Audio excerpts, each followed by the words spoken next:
There are 3 reasons why you should be excited for this pattern. 1, it's free. 2, it's cute. And 3, it's simpler than it looks. Now that I've got you hyped, let's get into it.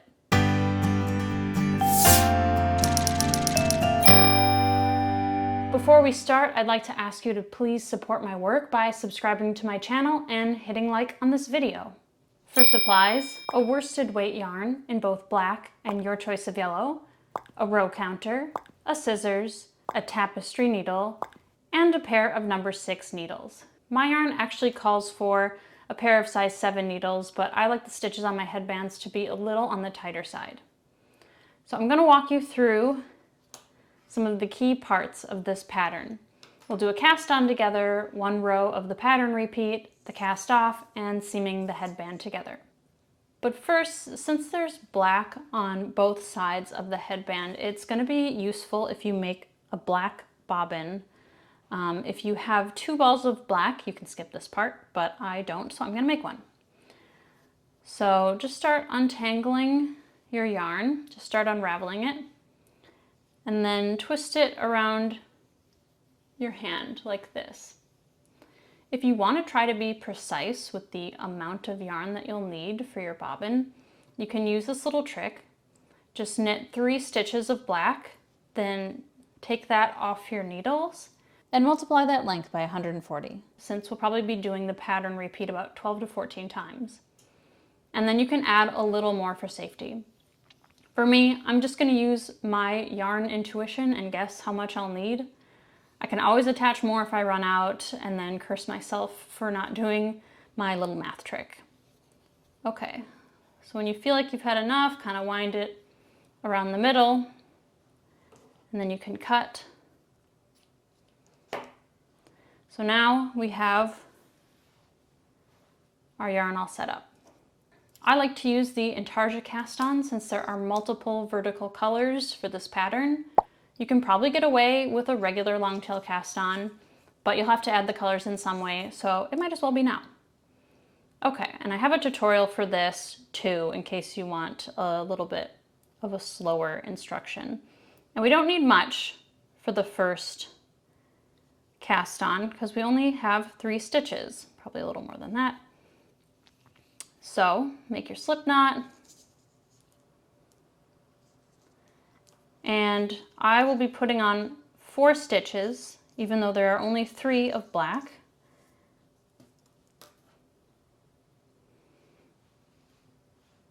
And then make your slip knot of yellow and put that on your needle.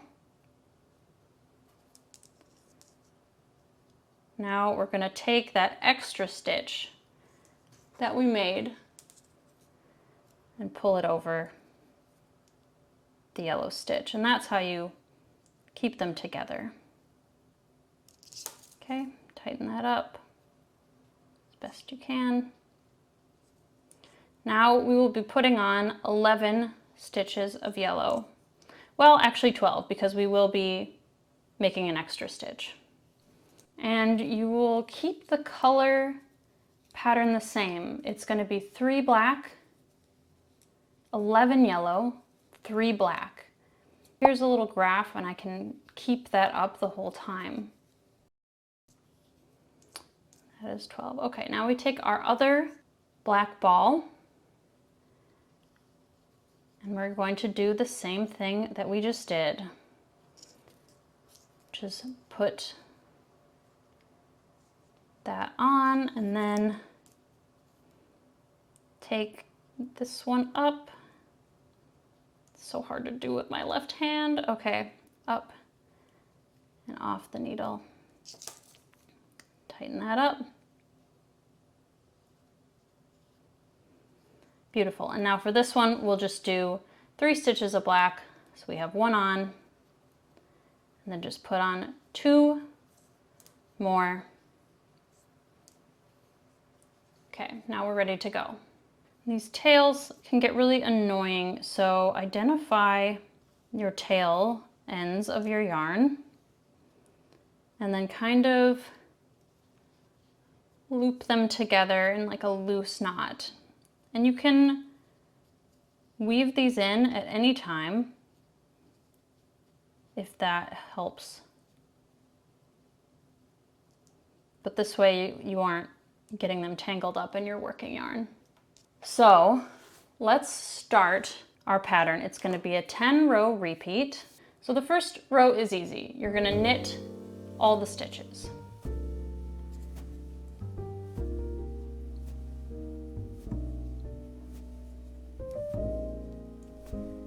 And for a vertical color change, again, I have a tutorial on how to do this, but I'll show you right now. What you want to do is take the color you were just knitting with and cross it over the new color of your working yarn and bring that underneath, and then just start knitting with that. And that crosses them over in the back so that they don't get separated. Also, this is row 1. I need to be on top of my row counter for you guys.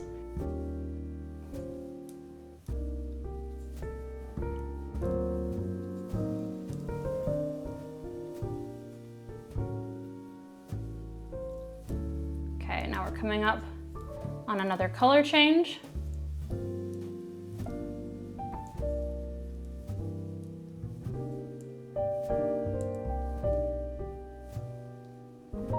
Everything is all tangled. Okay, and this, make sure you're using your yarn from your bobbin, or maybe use the bobbin first and this is from your ball. Just make sure it's from the other one. Cross your yarn and back, and then knit those last 2 stitches.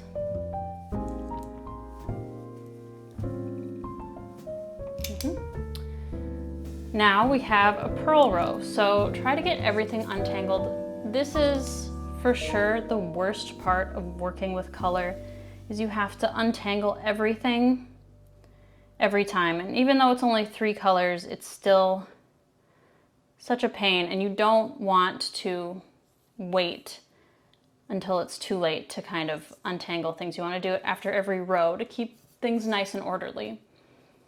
Okay, so row 2, we're going to knit 2 of the black, and then we'll purl 13.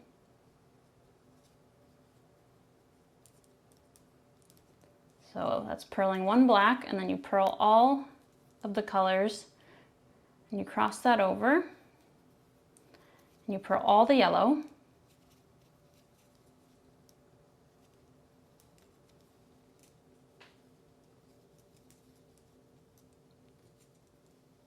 Sorry, everything looks like such a mess with all these colors going. I'm trying to keep it neat, but it's a little hard with the 3 balls of yarn and the circular needles. Okay, so we're gonna purl 1 black. So find that other black yarn, and then knit the last 2.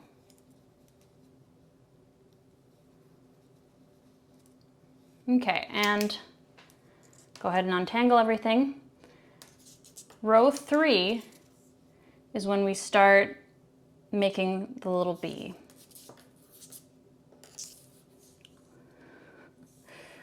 Oh, I'm gonna just let you guys watch this miserable existence because I'm sure you're untangling your yarn as well at this moment.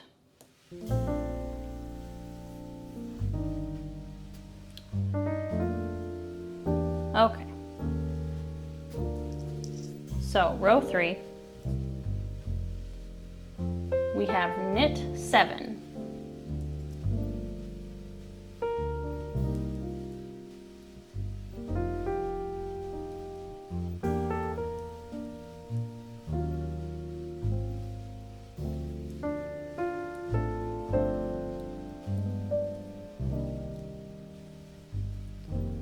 Purl 1, knit 1, purl 1, knit 7.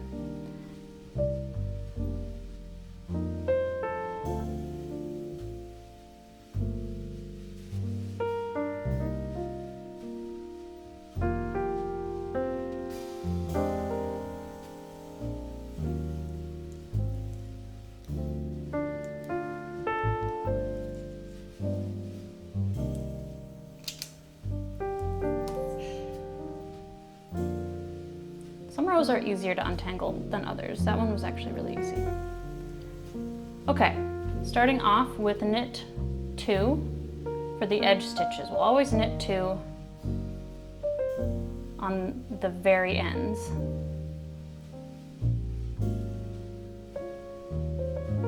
Now we're going to purl 4, switch over your color, 1, 2,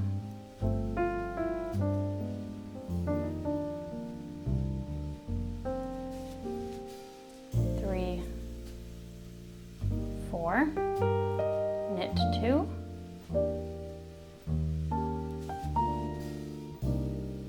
purl 1, knit 2, purl 4,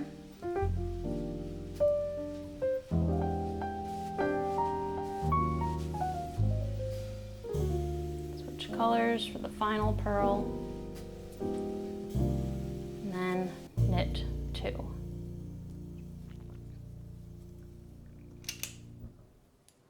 Okay, this is our last row of the bee shaping. I hate untangling yarn so much that I once took 2 years to complete a sweater just because I didn't want to untangle everything that I had done. Okay. So we have knit 5,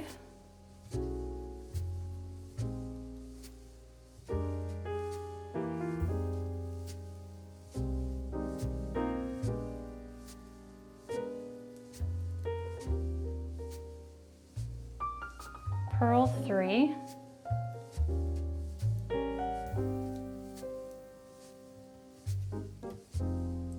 knit 1, purl 3,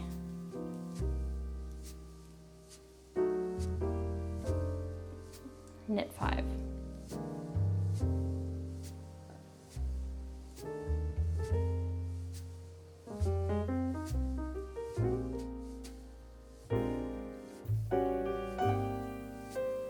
Okay, the rest of this pattern now is gravy. It's basically just a knit row and then a purl row, and you know, with the purl row you still have your edge stitches as well, so there is some knitting still involved on those.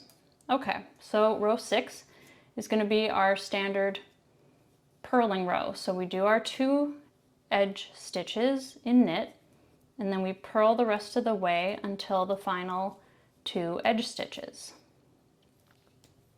And when you do a color change, I like to tighten up a little bit just to make sure that those stitches stay nice and joined together. They don't look sloppy. They don't look like they're coming apart.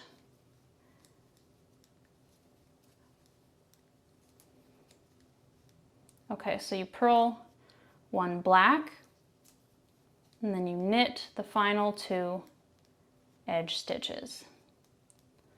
Row 7, super simple, knit the entire way across. Untangle your wretched yarn.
Back to our purl row. just the standard purl row, 2 edge stitches, knit, then purl to the final ones.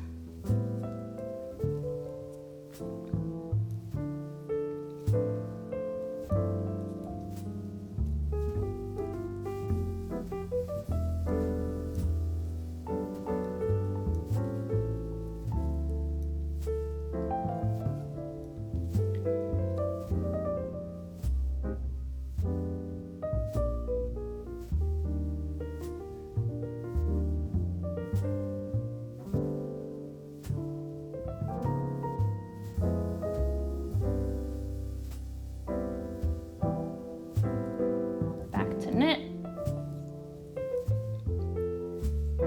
We're almost done. We only have 2 more of these rows to go.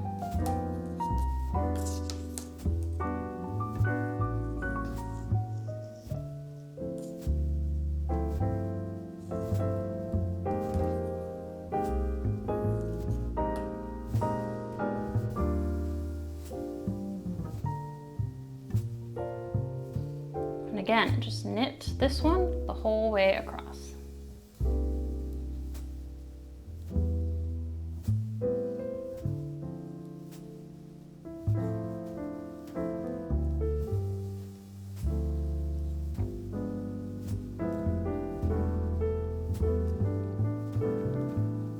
If you've done about 11 of the 10-row repeat, make sure you start checking the fit, because you definitely don't want to go over and have to rip everything out and waste your time.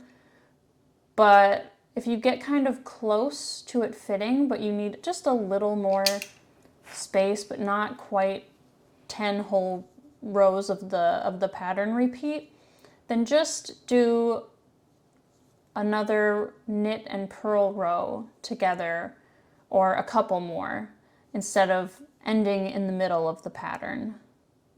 This is our final row, and then when you're done, all you do is repeat those 10 rows until it measures whatever size head you're making this for.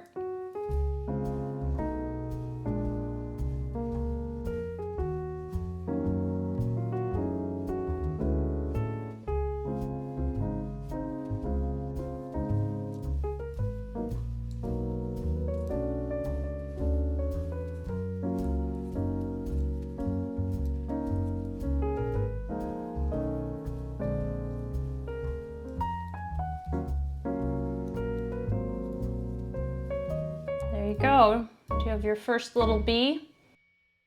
And that's the entire pattern. Just keep repeating until you reach the desired length.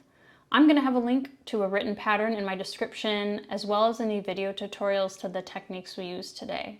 But you can also rewatch this section as many times as you need if you found that helpful. Meet me back here when you are ready for the finishing stages. All right, how'd we do? I have something that looks like this. And this took me about 12 rounds of that 10-row repeat. If yours is curling in, that's okay. And I'll tell you 2 reasons why. 1, you can block it to make it look nicer. And 2, you can also not block it because it's a headband. So once it's on your head, it's going to even itself out anyway, just because of the little bit of stretch that it's gonna have. And honestly, I don't recommend blocking headwear anyway. I made a hat once. It took me a really long time. I went ahead and blocked it, and it was humongous afterwards. It was unusable. Okay, so anyway, let's get started casting off. And I'm going to do the Intarsia cast off so that the colors match up. Even though we're going to seam it together, I still like to do that. Oh, and look at my bobbin too. Barely anything left. I feel really proud about that. Okay, so for the Intarsia cast off, you kind of do it just like your regular run-of-the-mill cast off. You knit 2, you pull 1 over,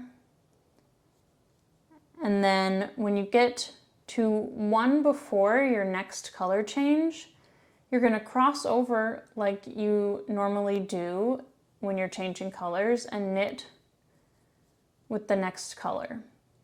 And then continue binding off in that color.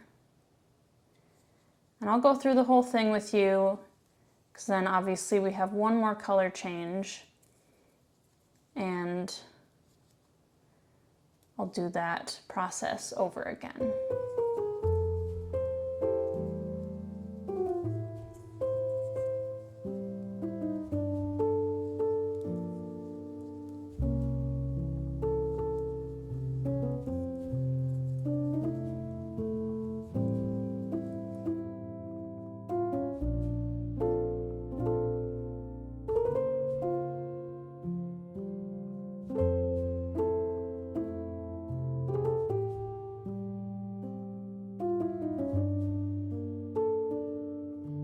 So again, we cross over our yarn, pick up the black,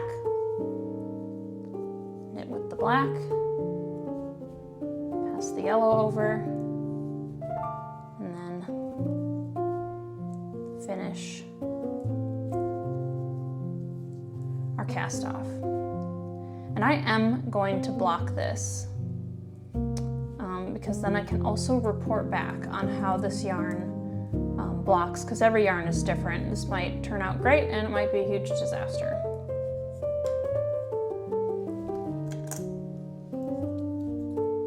So leave a nice amount of tail, because we can use that to do our mattress stitch.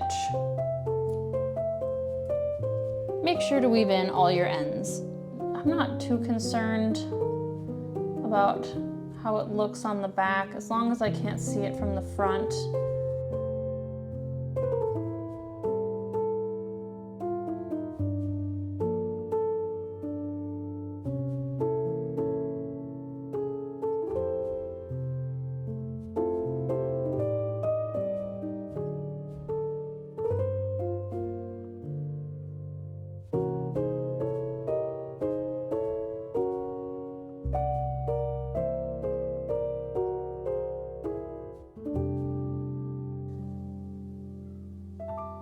You can go ahead and weave them in properly, but I'd actually rather weave this black in behind black rather than over here where the pattern's a little more easy to follow, because I don't want the black to show through on the front. See here with the yellow, I'm going to weave it in quote unquote properly, because I'm not worried about it showing through. And how much do you weave in when you're weaving in ends? Like, how much of the tail?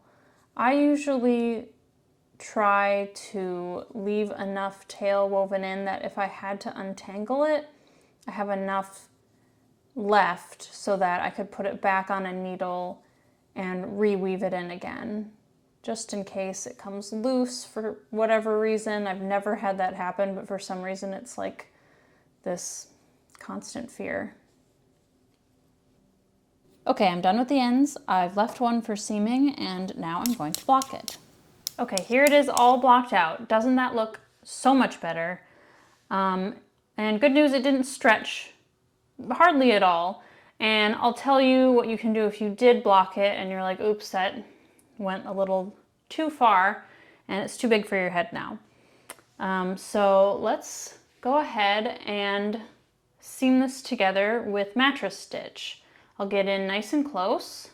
Okay, so you're gonna want your tapestry needle, and let's thread that through. If you accidentally weaved in all of your ends, you can cut a new length of yarn and use that. So we've got that threaded. Now let's bring our second end together. Okay, so what we're going to do is use the little V's that are along the edge. You see, it's easier to see the yellow, but do you see that little V right there? We're gonna match those up and then seam it together that way. And If you have blocked it and it's too big, you can go ahead and go a couple V's in so that it fits your head. The seam will be a little bit bulkier, but that's okay. All right, so let's attach these two. So we've got this one coming off the cast off edge, and then we're going to go in through the loop on the other side here. And that kind of looks like it would not be a nice join, so I might loop it through just one more time. Okay. So unfortunately, I chose black here, and it's a little difficult to see. Let's just hop over to the yellow so that you can see. And because of this color change, so what you want to do is put your needle in through the V that's pointing this way, and then this one should have one pointing this way. And because of the color change, you're going to pick up one leg of black and one leg of yellow over here, and then we'll go through this whole yellow stitch on this side.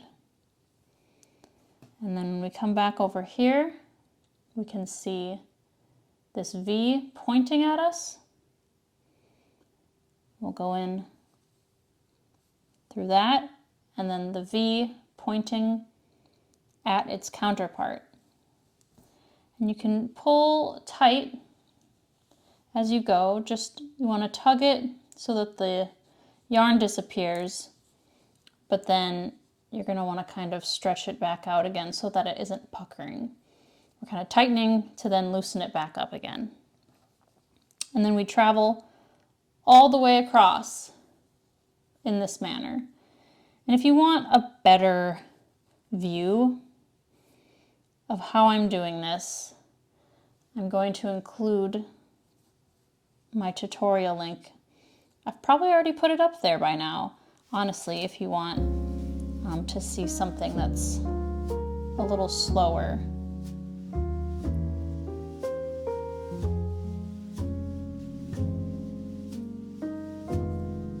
Again, just tightening this up. Isn't that satisfying? Making sure we didn't tighten too much.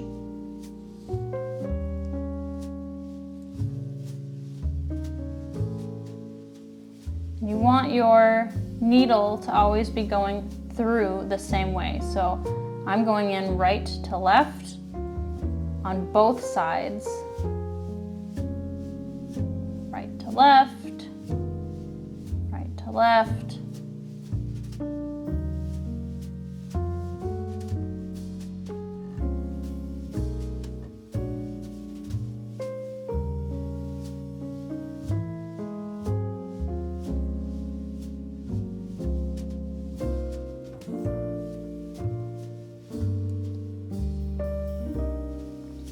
Really playing yarn chicken here.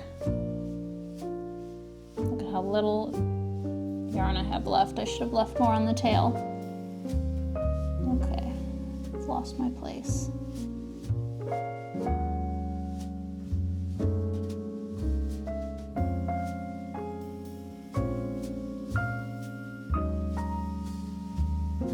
See, again here we had to go in through a black and yellow leg.